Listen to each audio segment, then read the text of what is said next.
Hello everyone. So this is the third video of the chapter endogenetic movements. We have talked about slow earth movement, we talked about sudden earth movement.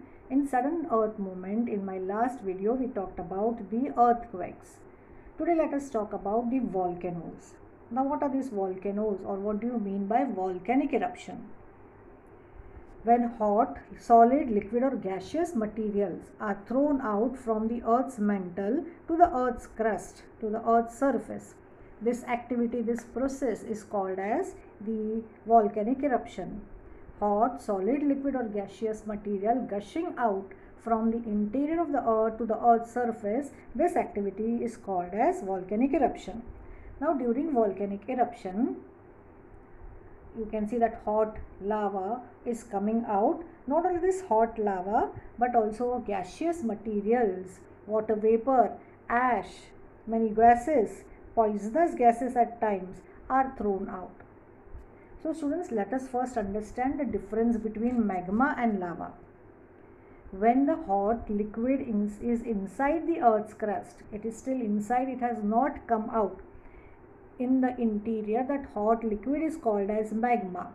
But when this magma comes out on the earth's surface during the volcanic eruption and starts spreading on the earth's surface, it will now be called as lava.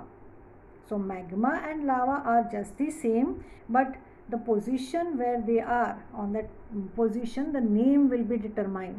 If it is inside the earth's surface, it will be called as magma, and the same magma, when it comes out on the earth's surface and it is spreading on the earth's surface, it will now be called as lava. Now let us see the types of volcanoes, but types of volcano will be seen on the basis of eruption. So on the basis of eruption, there are two types of volcanoes. First one, the central type, it is also called as conical volcanoes. As the name suggests, this volcano comes out from conical shaped mountain. Okay, so you can call this as central type or conical volcanoes. In this type of volcano, when the volcanic eruption occurs, magma comes out through an opening, through a pipe-like vent from inside the earth's surface. Here you can see magma chambers in the earth's crust or in the earth's mantle. Through that pipe-like opening, that lava, that magma is gushing out, that magma is coming out. So you can see a single opening there. Okay, that pipe-like opening is there, and at the mouth of this vent, the lava will spread out. When it comes out, the lava will either gush out in the form of fountain, or slowly it will be spreading. As a result, because of the spreading of this lava, a conical shaped mountain will be starting to form. Okay, and the examples of this central type or conical volcano are Mount Fujiyama in Japan. You can see in the background the conical shape Mount Fujiyama is shown there. Also Mount Kilimanjaro in Tanzania is also an example of central type or conical type of volcano. Let us see the second type, the fissure type volcano. The second type of volcano on the basis of eruption is the fissure type. Now fissure means cracks or the openings. So here in this type of volcano, instead of having just a single vent, this magma is coming from many cracks in the earth's surface. Okay, so through many openings, through many fissures, the eruption, the magma is coming out. So such type of eruption is called as fissure type of volcanic eruption. So here the molten material is coming out with the eruption. It is spreading on both the sides of the fissure.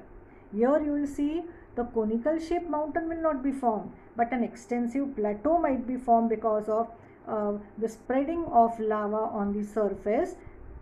So India's Deccan Plateau in India is an example of the fissure type of volcano. Long ago, several cracks, several fissures developed along the Western Ghat parallel to your Arabian Sea, and then through this fissures the lava was erupting over and over again, and then layer and layer of lava started spreading. Okay, and as the Indian Deccan Plateau is tilted towards the east, the lava began to spread on the eastern side. An extensive Deccan Plateau was formed. So Deccan Plateau is an example of fissure type of volcano. Then on the basis of periodicity, volcano can be divided into three types: active, dormant and extinct volcano.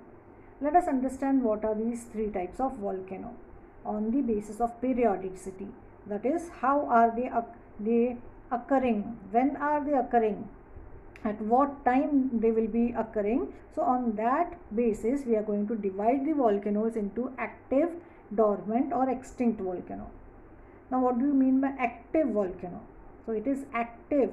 These volcanic eruptions are occurring regularly. They were occurring in the past, they are occurring in the present, and they will occur in the future also.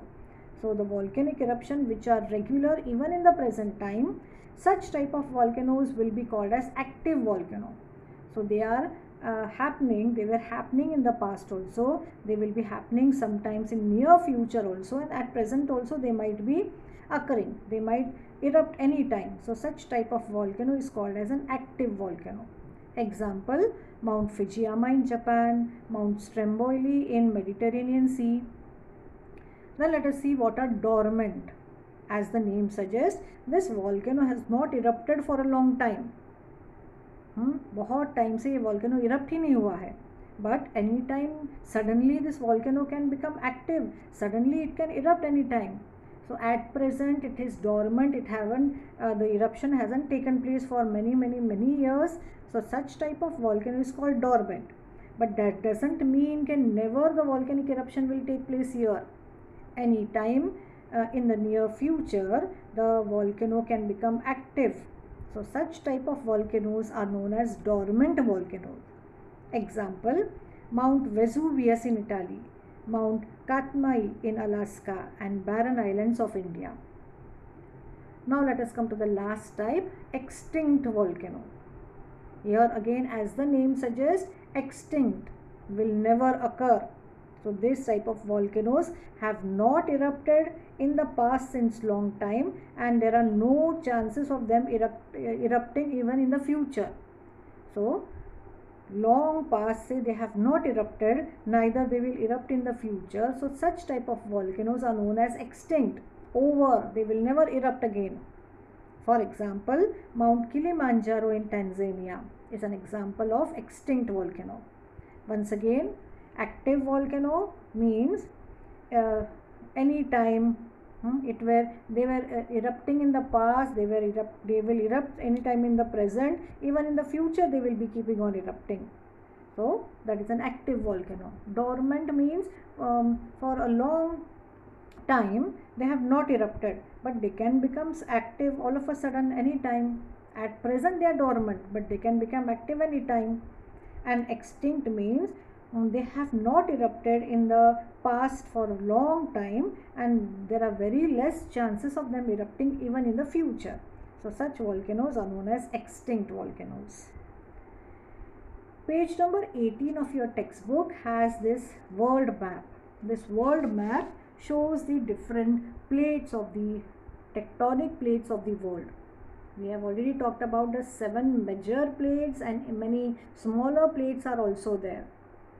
And you can see the earthquake zones and the volcanoes are also shown. In the index you can see volcanoes are shown by the triangles, and earthquake zone are shown by that white portion. That white shaded part is your earthquake zones.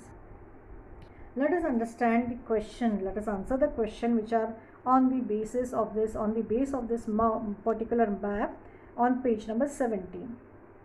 Examine the plate boundaries in the given map and write the name of the plates. So let us talk about the major plates of the world: the North American plate, the South American plate, Pacific plate, Antarctic plate, African plate, Eurasian plate, and Indo-Australian plate. So these are the 7 major plates. In addition to these 7 plates, you have another few smaller plates also: Somalian plate, Arabian plate, Nazca plate. Okay, you have that Caribbean plate there. So you have Scotia plate. So these are some of the other smaller plates. Next question: On which side of the continent of North and South America are the earthquake prone zones located? Which mountains are located there? So have a look at the map. In North and in South America, you can see the shaded portion, that white color portion which indicates the earthquake zone is on the western side. It is on the western side of North and South America. So you can say the earthquake prone zones in North and in South America are located to the western side. And let us talk about the major mountains in this area. In North America, you have the Rocky Mountain or the Rockies, and in South America, you have the Andes Mountain. Okay, so Rocky Mountain in North America and Andes Mountain in South America. Next one, in which mountainous zone in Asia does earthquake prone zone lies? In which mountainous zone in Asia? So in Asia you have that mountainous zone along the Himalayan mountain. So Himalayan mountain, the foothills of it particularly are prone to earthquake. So that is the earthquake prone zone. So Himalayan mountain is the answer to this question. Next one, in which region are the volcanoes concentrated in Africa, and what could be the reason for it? So in Africa, you can see the volcanoes are shown in the concentrated in the eastern side. Africa के eastern side में है, and basically they are located in the Rift Valley, the Great Rift Valley of Africa. In this region, this volcanoes are located. Mount Kilimanjaro is marked in your map. So the answer of this question is along the western part of Africa, the volcanoes are concentrated, and particularly in the Rift Valley, the Great Rift Valley region. And they have asked you what could be the reason for the same. Now the reason is these areas are located on the plate boundaries. The boundaries where the two plates meet, the African and the Somalian plate meets in this particular region. That is why along these plate boundaries you can see the volcanic zones. You can see the volcanoes are concentrated there. Final question. Correlate the earthquake regions, distribution of volcanoes and plates. Now what can you see common? What can you understand by looking at the earthquake region, the volcanoes and the plate boundaries? So here, after looking at this particular map and after having understood this or after having answered this question, we can correlate, we can sum up and say that there is a direct relation between plate boundaries and the areas where earthquake and volcanoes occur. Okay, so plate boundaries are the areas where generally volcanoes and earthquake zones are located. So volcanoes and earthquake zones are located along or are seen along the border areas of this or along the margin of these plates or where these two plates meet. So what can be the word that you can use here? Plate boundaries. So along the plate boundaries you will see the earthquake and volcanic zones. Now let us continue ahead. So it is understood that the plate boundaries are directly related to the areas of earthquake and volcanoes, and most of the volcanoes are located in the plate boundaries. Few might be located away from the plate boundaries, but most of the major volcanoes are located along the border area of the boundaries. The part of the plate boundary which slides under the earth's crust, it subdues under the earth's crust, it goes under the earth's crust. You can also see the arrows here going below. So one plate is going below the other plate. So there is a loss of material there. Such boundaries where the plate is consumed are known as plate consuming boundaries, or it is also called as plate subduction boundaries. So can you see one plate is undergoing the other plate. The other plate, okay, you can say gulps up, eat up the plate.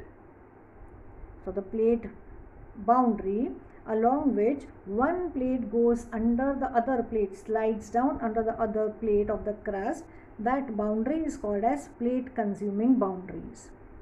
in areas where new material comes up on the Earth's crust. Okay, all of a sudden a new material has risen up on the Earth's crust. Such are called as plate creating or constructive boundaries. Now both these processes are happening continuously, has been happening from time immemorial, and these areas are either known as plate subduction boundaries or plate constructive boundaries. Let us come to what are the let us understand about this barren island. These barren islands are the only volcano in India. So in the Andaman and Nicobar Island, which are located to the southeast of the mainland India, in this group of island, there is an island which is called as Barren Island. Of course, this island is it is not matlab there no human beings live there. It is that is why it is called a barren island. It is the only island which is having active volcano. So in the year 2017, okay, the volcano erupted. February 2017, the volcano erupted. This volcano was dormant for a long time. We did not had any idea that there might be volcano occurring in this area. But when we saw in the year 2017 in February, all of a sudden the eruption can be seen. So we realized that it was dormant all these years and now it has become active. So this is the only active volcano in India. But here you will not see the lava or the magma gushing out. Only smoke, dust and sometimes mud can be seen coming out of this. Okay, but very less lava. Here also in this picture you can see the smoke. From a distance you can see the smoke being given out, but very few or very less lava will be given out. Okay, so that was about barren islands. Let us talk about the effects of volcano. What are the effects of volcano?